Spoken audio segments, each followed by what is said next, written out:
Pension लेके रहेंगे, लेके रहेंगे, लेके रहेंगे, पुरानी पेंशन हक हमारा लेके रहेंगे, लेके रहेंगे। लेकिन कैसे लेके रहेंगे? 2004 से हम ले रहे हैं।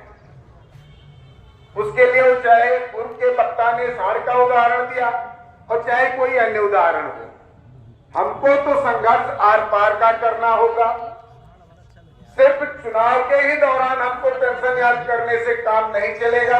और सबसे बड़ी चीज, मैं तो अध्यक्ष जी को अपने शिक्षण काल से देख रहा हूं, तमाम बुनियादी मुद्दों को लेकर के बहुत आर पार का संघर्ष करते हैं। बारात जब मेरी पत्नी का पोस्टिंग था तो आज के नाम पर वहां मैंने तमाम काम कराया था, क्योंकि बारात जैसे जिले में लोग आपको जानते हैं। लेकिन समस्या यह है कि जिनको पेंशन चाहिए बगल में अपनी फील्ड देख लीजिए। जब मैं आया तो इसी तरीके से किनारे किनारे मंच तक पहुंचा और जिनको पेंशन चाहिए वो गायब है। जरा आप विचार करेंगे कि मंदिर के नाम पे जो आज विभिन्न मुद्दों को छोड़ दिए हैं, वो कभी अपने एजेंडे से मंदिर को छोड़ दिए थे। वो चाहे अटल बिहारी वाजपेयी जी जिन्होंने पेंशन को समाप्त किया, उनके समय में एनडीए गठबंधन में जब उन्होंने चुनाव लड़ा तो उनके चुनावी एजेंडे में मंदिर नहीं था। चाहे मोदी जी की सरकार ही 2014 में आई तो इनके एजेंडे में मंदिर नहीं था। लेकिन आज मंदिर के ही नाम पे चाहे शिक्षा हो, चाहे चिकित्सा हो, चाहे सड़क हो, चाहे सुरक्षा हो, चाहे भूख हो, चाहे भ्रष्टाचार हो, चाहे महंगाई हो, चाहे बेरोजगारी हो, हर मुद्दे का एक ही समाधान है, अयोध्या में श्री राम मंदिर। तो आपको अगर पेंशन चाहिए तो इन विषयों पर ध्यान देना होगा। ये तो आस्था से मंदिर बनाने की बात करते थे और आप दिखाते हैं कि कोर्ट के फैसले के लिए साक्षी है एकजुट किए, फैसला इन्हीं के द्वारा हुआ। तो ये सिर्फ गुमराह करते हैं। इसमें हमारा आपका बस इतना ही दायित्व होता है कि हम अपने क्षेत्र के जो जनप्रतिनिधि हैं, सांसद हैं, विधायक हैं, समय समय पर ऐसा नहीं कि घेराव हुआ है, हम उनका घेराव करें, उनसे मांग करें। चाहे पूर्व के लोगों ने हमको आश्वासन दिया है, चाहे वर्तमान के लोग हमको आश्वासन दें, और अगर उस आश्वासन पर वो खड़े न उतरें तो आपको अपने ही बीच के लोगों से याद होगा कि यहाँ तो पेंशन की लड़ाई लड़ते हैं, यहाँ अधिकार की लड़ाई लड़ते हैं, बाद में उन्हीं के साथ सेल्फी लगाते हैं, बाद में लता मंगेशकर चौक पे सेल्फी लगाते हैं। तो इस तरीके के आंदोलन से मुझे नहीं लगती सफलता मिलेगी। सफलता तो किसान आंदोलन की तरीके से लड़ोगे, जिनको खालिस्तानी और पाकिस्तानी और पता नहीं क्या क्या नवाजा गया, लेकिन उनके सामने 56 इंची को झुकना पड़ा और कहना पड़ा कि मेरी तपस्या में कहीं कभी। और चाहे इस देश के अभी जल्द में जो चालक थे, आवाज दो, पुरानी पेंशन लेके रहेंगे,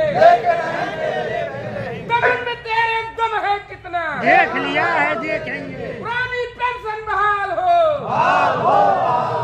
और यह तो अभी जल्द में आपने देखा कि इस देश के चालकों ने सिद्ध कर दिया कि जो सत्ता में बैठे हैं 56 इंची वो नहीं है, 56 इंची हम हैं।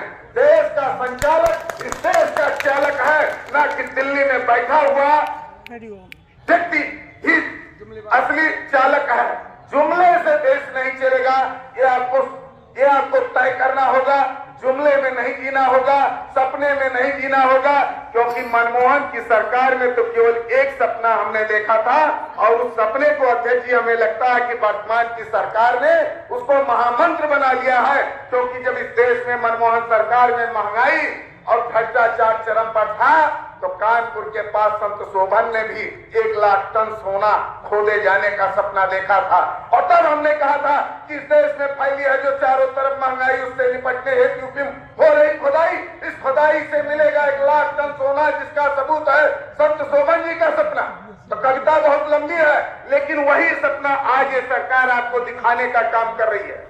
हमको ये तय करना होगा कि जो सरकार हमारे भविष्य की चिंता नहीं करेगी, उस सरकार का अस्तित्व हम समाप्त कर देंगे, अन्यथा सरकार अपने वादों पर खरा उतरे।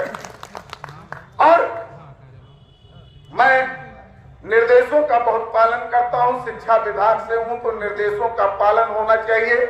और बार बार हर वक्ता के लिए कहा गया कि आप समय का ध्यान रखिए।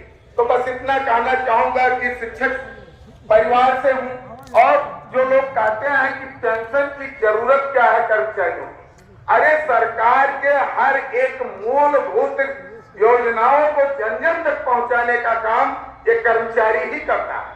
ये कर्मचारी ना हो तो सरकार की योजनाएं जमीन पर उतर नहीं सकती। सरकार में बैठे लोगों को टेंशन चाहिए और सरकार की योजनाओं को जन जन तक लाने वाले को टेंशन चाहिए। ये कैसे चलेगा? इसीलिए हम लोगों का एक नारा ये भी होता है कि सबको टेंशन, हमको टेंशन, नहीं चलेगा, नहीं चलेगा। मैं आज इस मंच से बस इतना कहना चाहूंगा, शिक्षक समाज के लिए ये गुरुदेव हमें ना मिलते कैसे हम तक पढ़ते लिखते, अरे अनपढ़ ही हम रह जाते, दुनिया के सुख न पाते। तो चलो गुरु को शीश नवाएं, पढ़ लिख जीवन सफल बनाएं। तो हम उन गुरुओं के निर्देश में या अपने किसी भी संदर्भ के अधिकारियों और अधिकारी कर्मचारी नेता के नेतृत्व में हम एकजुट संघर्ष करने का काम करें। निश्चित तौर पर जिस तरीके से घर में चूहों से निपटने हेतु दिल्ली होनी चाहिए, इस आतंकवादी सरकार से निपटने हेतु अब हमारी आवाज जानी दिल्ली चाहिए।